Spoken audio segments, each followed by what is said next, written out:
За юу цаана guys. Дараагийн бичлэг дахин уулзж байгаадаа таатай байна. За шууд бичлэгэндээ орцгоё. Сүүл жаяраг 20 байр буурсан да. Жаярагч ууран даашд найрлж байсан ширээн дээр нь бөмбөгөө эргэлдүүл хуурай агсан тавьж байгаа цааш явдаг. Ой, чи дараагийн шат руу юмар байна уу? Johnny Joy Star. Мэдээч би чамд юу чаддгаа үзүүлэх болно. За тэгээ жаяраг Johnny-д 2 дугаар жил орно. Энэ хичээл нь болохоор эргүүлгийг хийхийн тулд булчин болон арьсаа хянах хэрэгтэйг ойлгуулдаг. Тэгээ Johnny нэг оролж үздэг.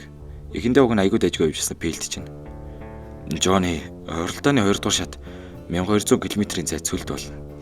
Энэ ч үнэхээр чанга шүү. Юмаа бож багалцгаая. За энэ үйл явдлын дараа стил явж байгаад ширипээс 1 мэдээ олж сонсдог. Тэмцээнд оролцож явсан 3 залуу хэрцгийгээр алгадсан ба хамгийн сонин ийм зүйл болоход 3600 оролцогчоос ганц ч ухаанаагүй байдаг. Нотлох баримтаас харахад аль хэдийн тодорхой болсон. Сэжигт нь танаа оролцогчдын дунд байгаа. Ширип тэгээ тэмцээний төр өчлөх санал гаргасан ч стил оройцох юм эрс татгалзсан. Чамайг ийм зүйл хэлхийг мэдэж байсан юм. Задагсан хаанаас ч маунтин нэм гараад ирнэ. Ширип болохоор уралдааны дундуур тиймэр энэ нэрийг мөрдүүлэхэд даалгасан байдаг.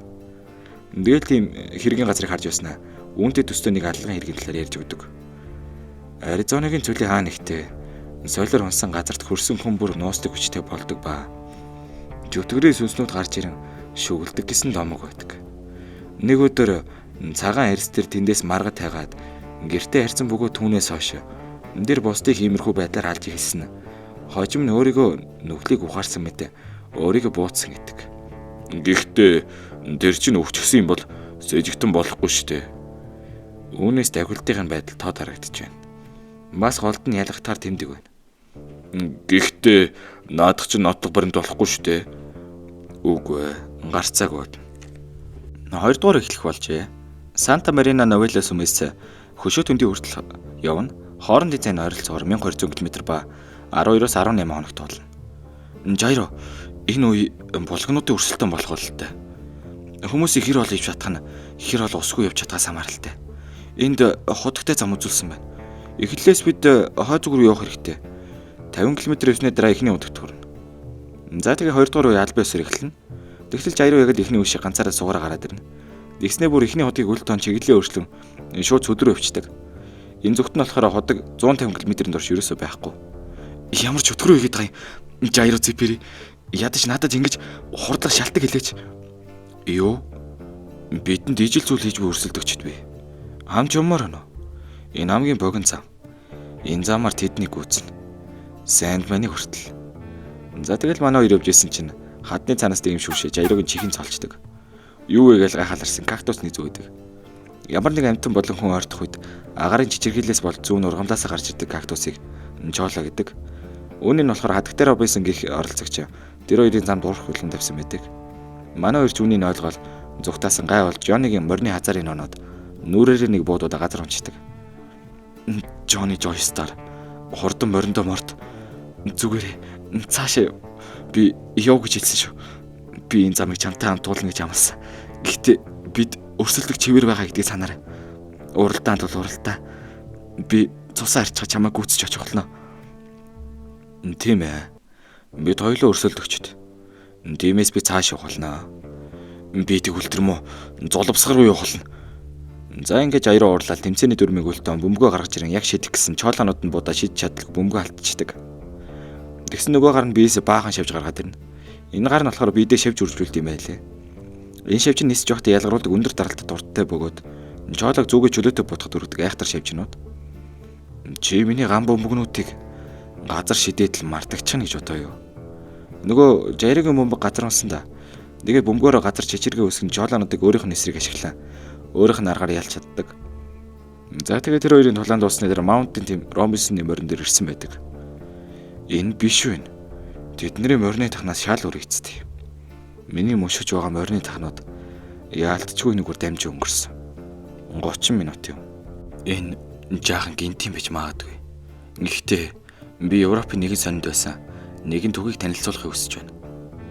1890 оны 4-р сарын 23-ны өдөр болсон юм.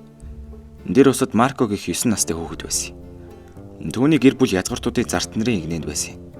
Марко мөн Рипи гэх язгууртны дор үйлчлэх ёстой байсан бөгөөд дээр малгай болон гутал цэвэрлэх гэсэн ажилтай байв. Дүүний эцэг ихэн тэрнийг орхих гэж байхад 9 настай Маркод аав нь "Чи 10 төлөв. Чин сэтгэлээсээ байх юм бол энэ ажил чамд аз жаргал авчрах болно" гэж хэлжээ. Өглөө бүр Марка бусдаас төрүүлж басан готлыг гялалзуулан цэвэрлэж язгууртан болон түүний зочдын малгайг угааж байв. Гисэдич ажил хийснээс 7 хоногийн дараа гинэт тус улсын цагдаа нар үйл хөдлөх хөрөнгийг нэвтжээ. Маркоч мөн баримтлагтав. Тэр язгууртээр хааны эсрэг хөвсгөл хийхээр төлөвлөж байсан юм. Хааны аллагаас өрчлөн сэргэлж чадсан ч эх орноосоо урах нь хамгийн ноцтой гэмт хэрэг юм.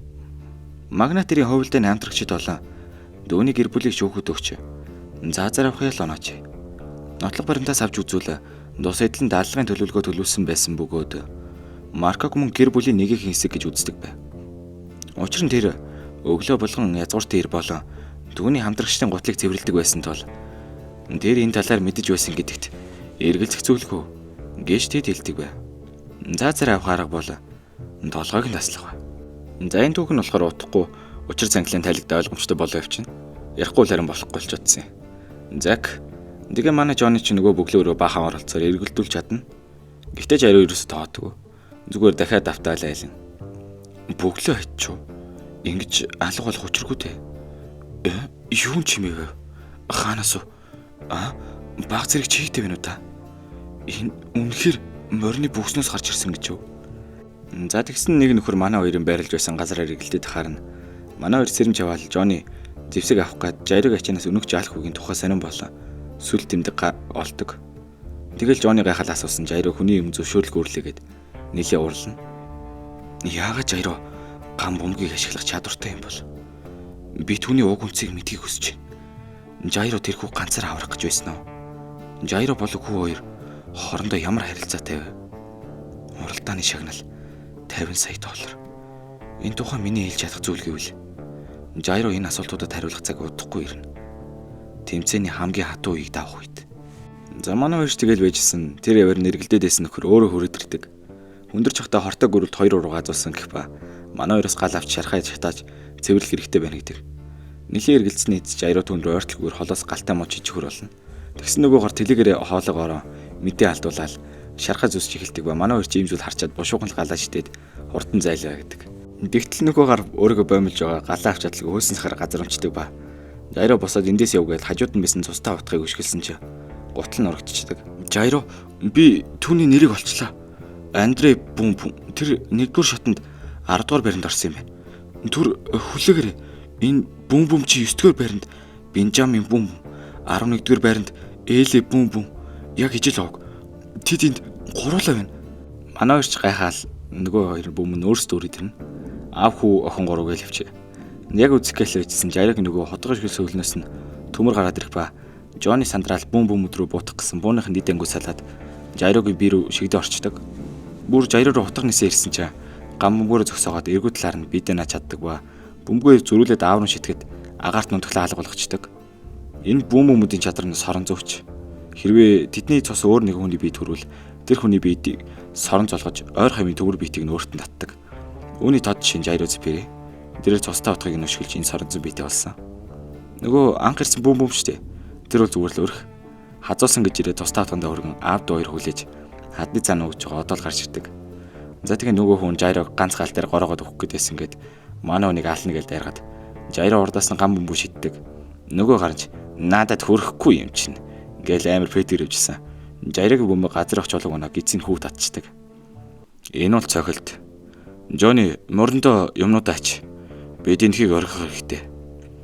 Тэгэл манай хоёр тэндээс холддог ба тэндээс холдох тусам сорон зуучны нөлөөлөл багасч Жайрогийн бие баг багаар идэрч байдаг. Тэгсэн нөгөө аав нь манай хоёрыг зутаалахгүйгээд холоос буудсан сум нь хард углаг болохоор тэдний хүч үйлчлэхгүй гэдгийг ойлгоод миний хүү баг зэрэг хажуу тийш өдлөөдөг. Ингээ шууд хэцнийхэн том нөхрөнд буудаад Жоны тусаачдаг. Бөм үуч манай хоёрыг алдсан давуурлал дөрүүлж ходог дээр очиод унтны цоргыг нэвдэнгээд тэгсэн. Гэтэ бүгдээрээ яаж тэр хоёр залуу гүцсэн юм бэ? Тэд бол аврагад нь дэвшигчээд. Хин хөөн гисэн. Бидний ард явж байгаа залуу тэр хоёрыг хөөгөлнө. Тэр бидний өмнөөс тэр хоёрт санаа тавина. Бидний ард явж байгаа залуу гэж хий юм. 3000 уралдаантаас ганцхан миний мөрийг олж өглөөнөөс хойш намайг дагаж байна. Энэ магадгүй Mountain Team байх. Мөн Бид энэ баримтыг түүний эсрэг ашиглах болно. Өөрсдийн төмөр удирдах хүчээр. За тэгээд Маунтед морины дахин дагсаар хэрэгтэнг нь олж чаддаг. Нөгөө хэрэгт нэргээл арсан Жони гараад ирдیں۔ Энэ болохоор нөгөө бөмбөмүүдийн төлөвлөгөөг хэрэгжүүлэхээр Жонигийн төрдөө үрсэн нь. Яаж үрсэн бэ гэхээр энэ гарав сорон зүй хүчтэй шүү дээ. Тэгээд сорон зүй хүчний нөлөөгөөр гажиж биеийн бүтц харагдах байдлаар өөрчилж чадсан. За тэгээд аав нь гартаа байсан цусаад хаа тэмрүүштэй зүгтах гэсэн. Тим мосоор бариад авдаг ба олсын таслаг гэсэн нэг гар бариад авдаг. Энэ залуу тэр ч бас өмнө уул руу явж хараалгуулжээ. Гэхдээ тэр таахын төрсөн. Гээд олсын таслаа зүгтаачдаг.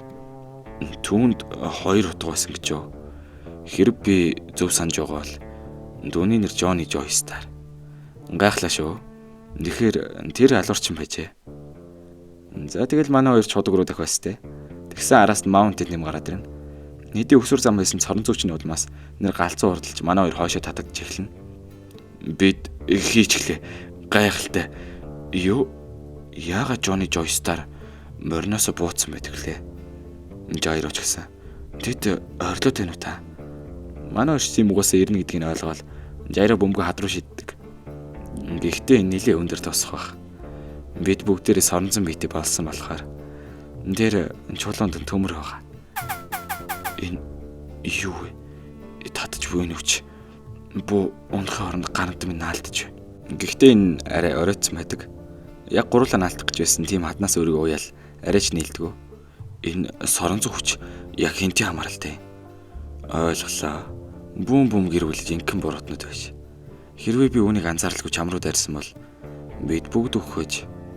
Нөө төр байж та. Чи яг хүмүүн үү? Тэгэхээр чи өөрийнхөө тухайд юу гэмээр вэ? Тэр гамбон бүнүүч минь юу юм? Энд бол миний техникийн нэг хэсэг. Ойлголоо. Би тайлбарлаж өгье. За ерөнхийдөө тийм 15 жилийн өмнө 16 таа Аризоны цэлийн газрын зураг тэмдэглээгөө хэсэг рүү явахаар томилогдсон ба тэрний салаа алдагдж 13-6 хүн төөрч зөлөөр тэнж уус хайцгаасан. Тэр газар нь болохоор индиачуудын айж чөтгөрийн халаг гэж нэрлэдэг газар. Индиачуудын номгоос үзвэл тэнд одунж бүх зүйлийг устгасан. Одоо энэ газар харагдсан. Энэ хэр өргөн болохыг хэн ч мэдэхгүй. Энэ нь хэдэн 10,000 жилийн турш аялсаар л байгаа. Ямар нэг шалтгаанаар би сэрсэн. Шүүний цагаар олсон дээр баг зэрэг шүүдэр зугалсан байсан. Миний биеэр нэг ос болсон. Би л ганцхан амьд үлдсэн. Чөтгөрийн алга нь хүмүүсийн нойрсож буй чадварыг сэргээх хүчтэй. Би хувьдаа энэ чадварыг станд гэж нэрлэдэг. Тэгтэл бөмбөм гэрүүл гараад ирнэ. Жайрооч бөмбөгөөштэл тэгсэн чи стандд бариад авдیں۔ Тэгэл төмөрсээр бүрхэл наалдуулаад дараа нь тим рүү дайрдаг. Тэгэл шууд олсын таслаад төмөрөөсөр бүрхэн. Тим би манай хоёрын зүгнээс ч эхэлнэ. Жони үүнийг юу эргүүлэх Жони чи эргүүлэх ашиглан аврах хэрэгтэй. Тэрийг ав. Маунтин тимийн бууцсан сум байна. Би юу хитрхээр очие. Тимийн биенээс чир манай гурийн би дэлбэрхэн цаг хугацааны асуудал болдог. Жони хичээл 3 биднийг буудалж явах чи эргүүлсэн гэвстэй. Гэхдээ тэр чинь зүгээр л тохиолдол байсан. Эргэлтэнд итэг, эргэлтийн хүчүүл хязгааргүй. Үүнд итэг. Жони, чи заавал хийх ёстой. Би хийж чадах болов. Энэ өмнө нэг л удаа хэрэгж байсан. Гэхдээ ийм учраас л би уралдаанд бүртгүүлсэн. Эргэлтийн нууцыг мэдэх, өөрөө сурах. Би үүнийг хийх болно. Хэрвээ чадахгүй бол бүх зүйлийг дуусна.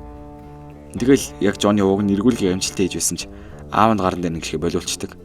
Тэгтэл нөгөө чөтгөрийн алга гэдэг нь дөрөөрөө Жоник ажид гараад ирдэг. Миний гар хомснууд тэд юу хийч вэ? Миний хомснууд эргэлж байна.